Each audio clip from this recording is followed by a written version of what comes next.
Hello guys, and welcome back to my cozy little book corner.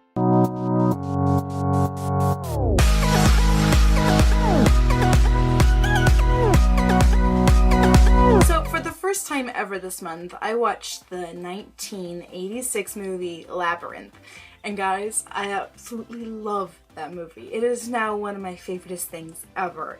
It's crazy, it's kooky, it's just fantastic. And so when I discovered that Pens and Pages... Hello guys, it's me from the future here to tell you that the correct pronunciation of the person who created this tag's name is Pages and Pens. I got it backwards and I'm sorry for that. Had a tag for this.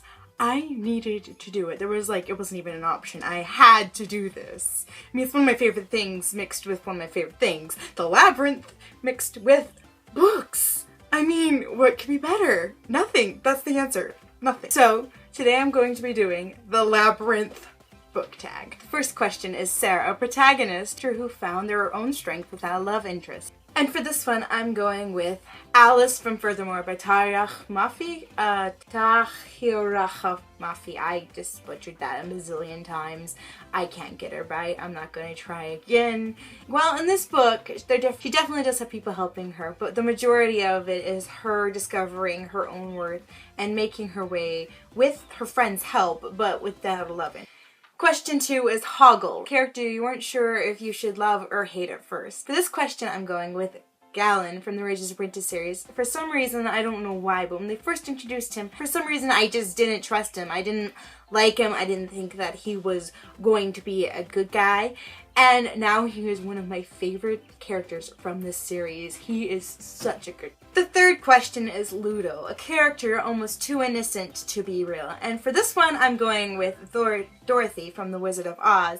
I don't have an actual physical copy of that book, but yeah, she is definitely just one of those characters that stands out. Like, she's too innocent. She goes into this new world and she's trusting. She trusts everyone. I mean, she trusts the brainless scarecrow. She trusts the heartless tin man, and then she trusts the cowardly lion. She's just so trusting and so innocent that how could I not put her for this question?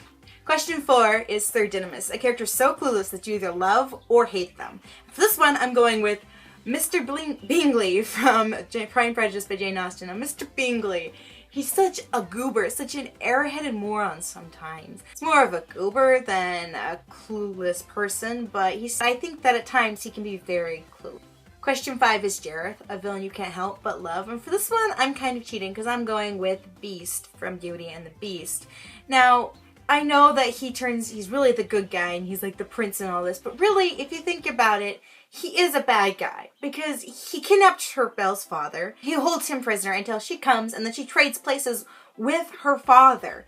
I mean, he's holding her prisoner for most of the story.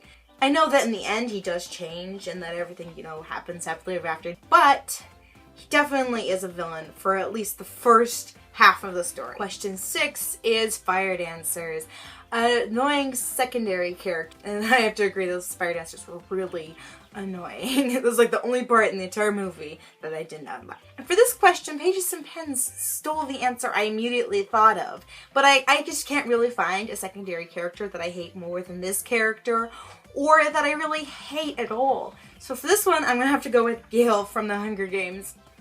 I do not like Gale whatsoever.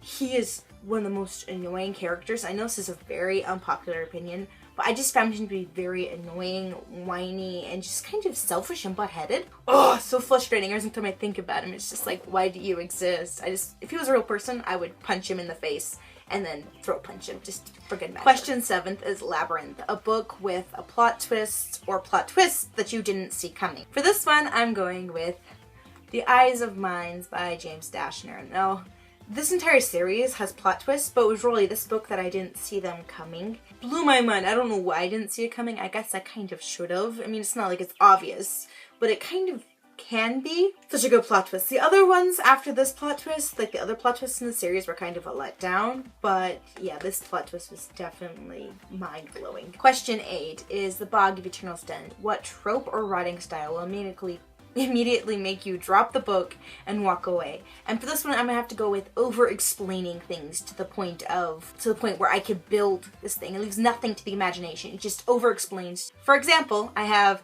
G.A. Henty. Now, this is just one of the random books I grabbed off of my mother's shelf of G.A. Henty. We have like all of his books, and I have tried to read him, and he just over-explains everything. Like the book I was reading, he was telling you about a raft. And he over-explained the raft, like telling you every board that was laid and like how many nails they used to make this raft. It was more like reading an instruction manual than actually a book. This makes me drop the book and walk away. I didn't even get 2 chapters into it. Question 9 is oubliette. What book or book series will you not be finished? And for this one, I'm going to go with The Dark Days Club by Alison Goodman. I really didn't like this book. I mean, look at this cover though. It's so pretty, which is really sad because I really didn't like this book. I got the UK cover and I searched forever to find this cover because I thought I was going to love this book. I read the first 200 pages in this book, I think. Yeah, the first 200. And I really didn't like it. Like, I liked the first 50 pages. They were really good and I really enjoyed them. After that, it just went downhill and it was not for me at all. It was just, this is the book I'm going to go with. And I'm not going to be finishing it. I hardly ever DNF books, but this is one of the few ones that I have. Question 10 is 13 hours, because Sarah has 13 hours to complete the maze before her baby brother becomes a goblin forever. What book or series did you finish in one sitting? And for this one, I'm going to have to go with The Hair by Kiera Cass. I read this book the day I bought it, which is very abnormal for me. I usually buy a book and then I'll read it like months later. I hardly ever read a book the day I buy it, unless it's a graphic novel, which I don't count as books, so yeah. But I read this book the very first day I bought it. I went into town, saw it at Walmart, bought it, and then read it, and then sadly was very disappointed in it and got it. Question 11 is crystal balls, because the Goblin King uses crystal balls to spy on Sarah as she's going through the maze. And this is, what book do you wish the main character had crystal balls so they could avoid miscommunication? And for this, I'm gonna have to go with Newt's Emerald by Garth Nix. In this book, there's just so much miscommunication that goes on though that I really wish that they had crystal balls, that way all this confusion wouldn't happen. Question 12 is You Have No Power Over Me. And this is a book or series that is overly hyped and you just didn't understand that. This one I'm gonna go with Illuminae by Amy Kaufman and Jay Kristoff. Now this book, it is everywhere. Everyone loves it. It is so hyped, and look at this cool format. It's like, you know, everyone talks about the format with like the files and the pictures, and I love like the words that make shapes. Like, let me see if I can find a page. You're like, like this picture. I love that. It's so pretty. This is such a unique format, and it sounded like it was gonna be awesome. It's sci-fi. I love sci-fi, but I did not like this book. I found the main characters to be lacking and very dry and drab. I didn't care for them. I really had to push to get past the last 50 pages of this book in order to finish it. I just don't understand how come people like it so much. I mean, I don't, but I get that people do, and it's still really hyped and almost everyone loves it. So I was really sad that I was one of the few people that seems to not like this. And lastly, question 13 is Dance Magic Dance. Let the magic spell on me. I just butchered that tune. The song's catchy and it gets stuck in your head, but it is a book that never fails to make you happy. And for this one, I'm going to go with Keepers of the Lost Cities by Shannon Messenger. This is a series that always makes me happy. I see it on my shelf, I just remember it. It's still ongoing, so I get more books. Yay! But I see it on my shelf and it just makes me happy, and it's just such a good series. Alright guys, that is it for this video. Thank you for watching. Please like and subscribe. And please leave a comment down in the comment section. Tell me about a book that always makes you happy whenever you read it.